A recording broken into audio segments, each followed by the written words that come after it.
తెలుగువారి number 1 choice Telugu matrimony. Visakha ఉక్కు రాజకీయ ఉక్కపోత సృష్టిస్తోంది. భారీ ఆర్థిక ప్యాకేజ్ తెచ్చినప్పటికీ కూటమికి ఆశించిన మైలేజ్ దక్కడం లేదు. మరోవైపు స్టీల్ ప్లాంట్ ప్రైవేటీకరణ అంశాన్ని అస్త్రంగా మలుచుకుంటుంది వైసీపీ. విశాఖ ఉక్కు పరిరక్షణ పొలిటికల్ టర్న్ తీసుకుంటోంది. కీలక విభాగాలను ప్రైవేట్ సంస్థలకు కట్టబెట్టేందుకు ఈవోఐలు జారీ చేయడం దుమారం రేపుతోంది. దశల వారీగా ప్లాంట్ను మూసివేయడమో లేక కార్పొరేట్ల చేతుల్లో పెట్టే ఆలోచనల్లో భాగంగానే సంస్కరణ కత్తి ఝడిపించాలనే అనుమానం కార్మిక సంఘాల్లో బలంగా నాటుకుపోయింది. దాదాపు 5,000 మంది కార్మికులను తొలగించడం, వీఆర్ఎస్ పేరుతో సాగనంపడం వంటి చర్యలు వేగవంతమయ్యాయి.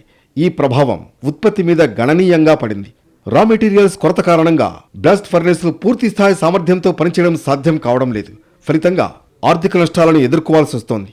దీంతో రాజకీయ పార్టీలు, కార్మిక సంఘాలు కూటమి పార్టీలను టార్గెట్ చేశాయి. ఉక్కు పరిశ్రమను మూసేసేందుకు తెరవెనుక ప్రయత్నం జరుగుతోందనే ఆరోపణలు జోరందుకున్నాయి. ఆ దిశగా యాజమాన్యం తీసుకుంటున్న నిర్ణయాలు తీవ్ర వివాదాస్పదంగా మారుతున్నాయి. దీంతో కూటమి పార్టీలు అలర్ట్ అయ్యాయి. పరిశ్రమను మూసివేసే ఆలోచనే ఉంటే 14,000 కోట్లు ఎందుకు కేంద్రం విడుదల చేసిందో చెప్పాలని ప్రశ్నిస్తోంది టీడీపీ. కూటమి హయాంలో విశాఖ ఉక్కు మూసివేసే ప్రసక్తే లేదని ఉద్ఘాటించింది. అదే సమయంలో ప్లాంట్ నిర్వహణలో ఎదురవుతున్న లోపాలను సమీక్షించే బాధ్యత తమది కాదని చెబుతోంది.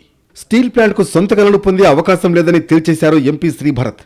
కేవలం రాజకీయ అవసరాల కోసం స్టీల్ ప్లాంట్ అంశాన్ని లేవనెత్తి తప్పుడు ప్రచారం చేస్తున్నారని టీడీపీ రాష్ట్ర అధ్యక్షుడు పల్లా శ్రీనివాస్ ఆరోపించారు. ప్రైవేటైజేషన్ చేస్తున్నా అంటున్నారు కదా, ఏ కంపెనీకి అమ్ముతున్నాం అది కూడా చెప్పాలి కదా. అపోజిషన్ వాళ్ళు చెప్తున్నారు ప్రైవేటైజేషన్ చేసేస్తున్నామని.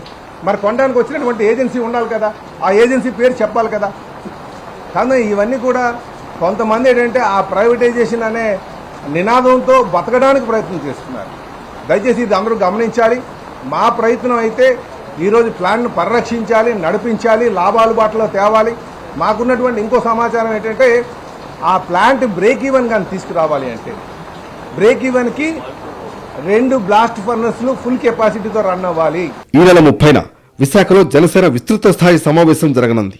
సేనతో సేనాని పేరుతో నిర్వహిస్తున్న బహిరంగ సభ ద్వారా స్టీల్ ప్లాంట్పై జనసేన విధానాన్ని ఆ పార్టీ అధ్యక్షుడు, డిప్యూటీ సీఎం ప్రకటించాలని వైసీపీ డిమాండ్ చేస్తోంది. పార్టీలు వ్యక్తులతో సంబంధం లేకుండా పోరాటాన్ని ముందుకు తీసుకువెళ్లేందుకు సిద్ధమని ప్రకటించింది. ఈ వ్యాఖ్యలపై జనసేన ఇప్పటికే స్ట్రాంగ్ కౌంటర్ ఇచ్చింది. విశాఖ ఉక్కు చుట్టూ రాజకీయ ఉక్కపోత స్థానిక నాయకత్వానికి ఇబ్బందికరంగానే పరిణమిస్తోంది.